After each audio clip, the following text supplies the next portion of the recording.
Hey everyone! Thank you for checking into my YouTube video. This video is going to be about Pride Month. Oh my gosh, it is June. It is time for Pride. I am so excited. We have a lot to talk about and to show you the different photos and videos of friends and family who is associated with Pride. I'm so excited and I can't wait to show you what I have in store. So if you haven't guessed already, hello, welcome to All the Pride with AKA.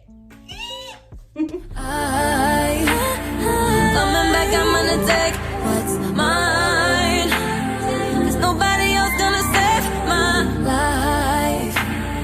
See it so clear with my own two eyes. So for some of you who do not know some of the people, it is Demi Lovato who did come out as non-binary. They accept all types. Sam Smith is also non-binary and they are gay. I also came out with Raphael and Ronan, and they're from 911 Lone Star. If you have not watched that show, it's really great. I actually did a video on it for the finale. You guys should actually watch it. I hope you guys like my hat. I'm actually gonna be on my way out soon, so I just wanted to do this cool hat that I got going on, and that's why I'm kind of standing up instead of sitting down, because I'm gonna be on my way out soon. I hope this looks cool. Cardi B, she did say that she is bisexual. I'm gonna be looking over here a little bit just because I have some notes written down, just because it's gonna be my part of the talking is gonna be very quick and short, but I'm gonna have videos and photos after this. Lily Reinhart, she is bisexual. She's from Riverdale. I have Halsey, who is also, I believe, bisexual. I don't think it's pansexual. I think it's bisexual. We have Ruby Rose, who I believe is gay. Raven Simone, Brandon Flynn, with South of Nowhere. I love that TV show. I love the girls, Spencer and Ashley. I love them. They actually played Lovers Again because they were so good together that they played Lovers Again in Girl Trash. So I actually never watched Girl Trash, but I love South of Nowhere. I actually ended up buying the second and third seasons because I couldn't buy the first one on Amazon, but I have the second and third seasons. I love it so much. I usually just watch it whenever I'm in the mood for some Spashly. Have you guys, if anyone has watched South of Nowhere, do you guys remember Spashly? Spashly was the shit. I also kind of wanted to talk about my experience with Pride. I have friends, I have family that are part of that, LGBTQ plus club. I be trying to say, I have to say slow because then I feel like I'll forget all about the different letters that's in there. And like Demi Lovato said, they are a part of the alphabet mafia. They're not sure where they heard it from, but I was like, I like that. That's pretty cool. The alphabet mafia, that's awesome. That's cool. For me, I am straight, but I've had experiences of not sexual things, well, not sex really with intercourse, but I've kissed girls. I like watching girls make out. I love having gay friends for some reason. I love watching my gay guys kiss and make out and stuff. It's sexy to me, it turns me on sometimes. And so I've never sexually, intercourseively done anything with a woman, but I've kissed a woman, I've held hands with a woman. I've just never intercourse with them. I'm always I don't know if I can do that. Me personally, I think I just the other genitals a bit better. I think I'm more into those a bit more.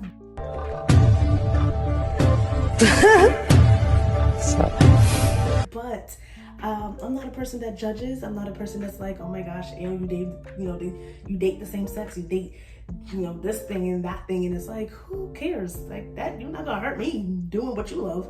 So I feel we should all love, we should all be part of the alphabet mafia in some type of way, because they're not hurting you. They're not sitting here and disrespecting you by loving themselves. And I do have family members, I have friends, and I even follow certain celebrities. I follow certain people that I have on Instagram that I've never met in real life but are part of that alphabet mafia. So I really hope that people are having an amazing time with Pride Month. And I'm so happy that you see so much more people coming out in the world, just like Ronan. I think it's Ronan Rubstein. Oh, I hope I'm saying your name right, love. He is in a relationship with Jessica Parker Kennedy. Been 4 years now, and he actually came out as bisexual thanks to his show 911 Lone Star.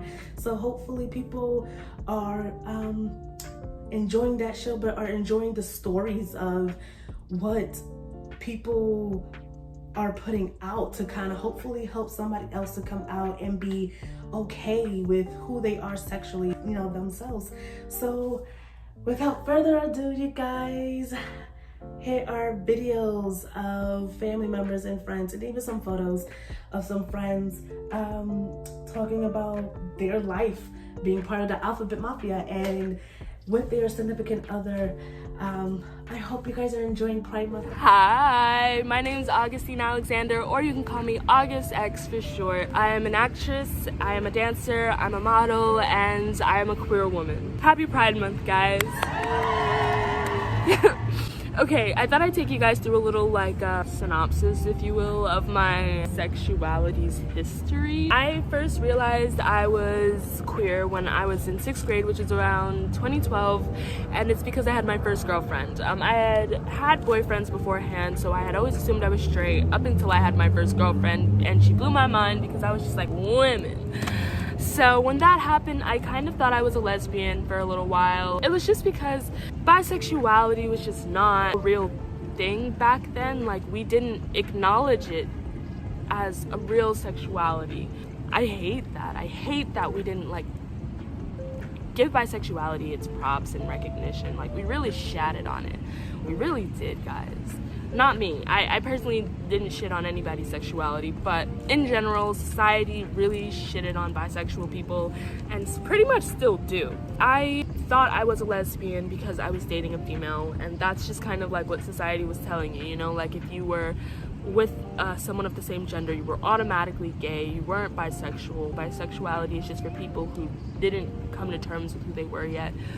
That's just kind of like the message that was shared around how I was grown up, not necessarily by my folks, like my parents or my family, but just by the community I was around and like the internet. It just society in general was just telling you that bisexuality was just like false. So I thought, okay, well, I was with a guy and I loved a guy, but I am not with a female and I love a female. Now when I say with, I don't mean sexually.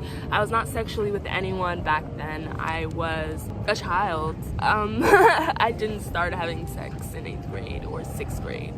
If you did, you know, no shame. I just didn't. I identified as a lesbian for a really long time. I cut my hair, I put piercings in, I started dressing more masculine, and I was really just trying to fit this stereotypical lesbian standard. And it was just really bad. I'm really happy I grew out of it. Before I even graduated middle school, I was like, this is ridiculous.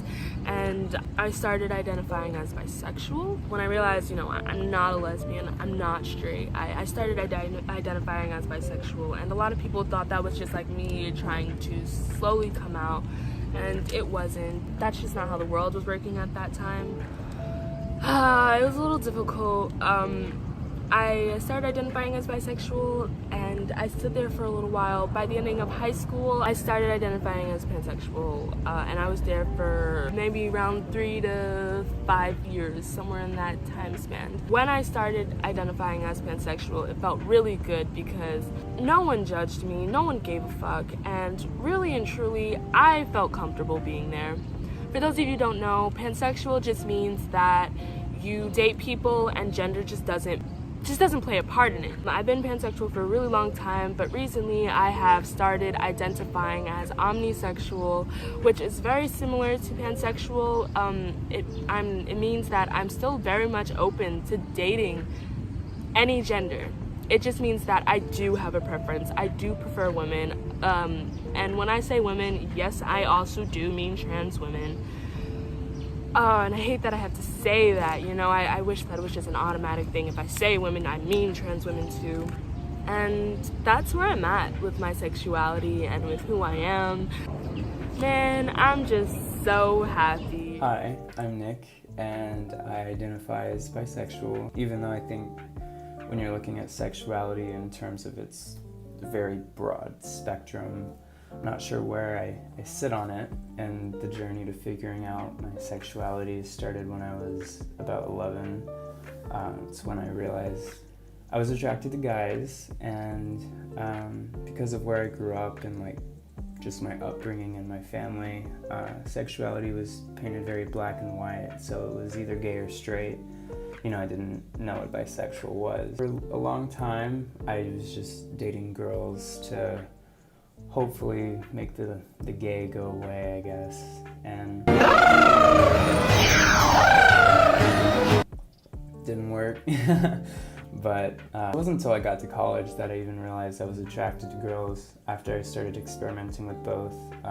Because it was just really sad. I saw girls as this like piece in my game of like this lie, you know, just bearding women, hiding like my attraction for guys when the whole time I was attracted to both. I didn't know it. But yeah, it was college when I really branched out and figured a lot about myself and that I was attracted to guys and girls. So still got a long time here on this earth to figure out, you know, exactly what I'm attracted to, but it's been a nice journey.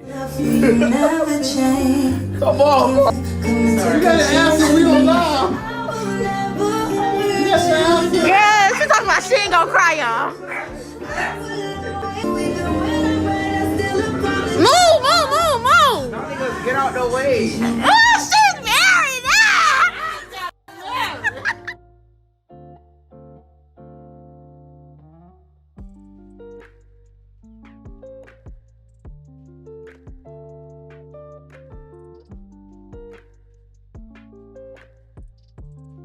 So do you like this guy? Yes, I like him. But I don't know how I feel about having sex with a guy who has sex with other guys. And I'm not biphobic, It's new. Yeah. Bisexuality is a hard thing for some people to wrap their head around. Why do we have to put ourselves in boxes when it comes to who we want to be with? Shouldn't it just be about the person? I didn't think about this beforehand, but my entire coming out of sorts, stepping into myself, coming into myself, has been on and through and with Younger over the last 7 years. My mother had me at 15 and raised me amongst strippers, queens in New York City in the 70s. And it makes me proud to portray a queer character because I don't really see gay as any different than straight. Gay people or exist like straight people. I am born in Queens. I'm an artist, gay. I sort of fancy myself as being one too. Well, it has meant a lot to me to play a queer person. Lauren was the first female pansexual character on television, and that is important that no one ever talked about Lauren's sexuality. It was never a problem. It was always openly accepted and celebrated. She will sleep with anything that moves, right? Male, female, trans, amphibian. That's what we should all be doing. The world would be a far better place if everyone was polyamorous. Lauren is funny because she's funny. She's not funny because she's queer. No one in our show is really ever the butt of the joke. The characters that have been written on this show, from Lauren to Maggie to the assistant Lauren had that Jesse played a few seasons ago, are a step in the right direction. Tam is pansexual, homo, romantic, and their pronouns are they, them, and their. All right, no more questions. It's offensive. The LGBTQ IAPK community has been through enough. When we first started shooting, I don't think I realized I was queer. I'm now engaged to be married to a woman. You know, that's either the growth throughout my 20s and into my early 30s, or that's life, or that's playing Lauren, or really embodying that kind of confidence and being able to accept that then in my own life. It has meant a tremendous deal to me. Around the world, people see me as this like bro of sorts. It's like super straight and like cis and just like, you know, is Josh. And that's fucking awesome, you know, but I am so much more than that. And to be able to have these conversations on a global level with Josh, right? Holding Josh's hand, oh, so sweet, has been really incredible. When I play anybody from an LGBTQ situation, I feel that I'm channeling many of my friends who are not with us anymore. In 1980, my first friend died of HIV/AIDS. I remember going to the hospice all the time. I would go there to say goodbye to my friends. I would go there to entertain them, to clean them, to make them feel like they weren't gross right before they were dying. This is all through the 80s. I was going to a memorial every single day. I have been an advocate since then, joining like Latifah, Rosie Perez, me, Madonna, Jean-Michel Basquiat, Keith Haring. We would all have dance-a-thons and raise money. And my character, I based her on my friend Yvonne Casas, Cuban, wore fabulous suits just like this. And she had a loft in Williamsburg. She was an artist. There's a lot of reasons why I'm proud. I feel like I'm in the life regardless. So yeah, it's been great to play Maggie. You know, I think that we, in terms of media, have a lot further to go. But what's great about this show is that queer people aren't seen in relation to the violence that they experience, right? They're just seen as people. And I want more of that. Coming back, I'm on a deck.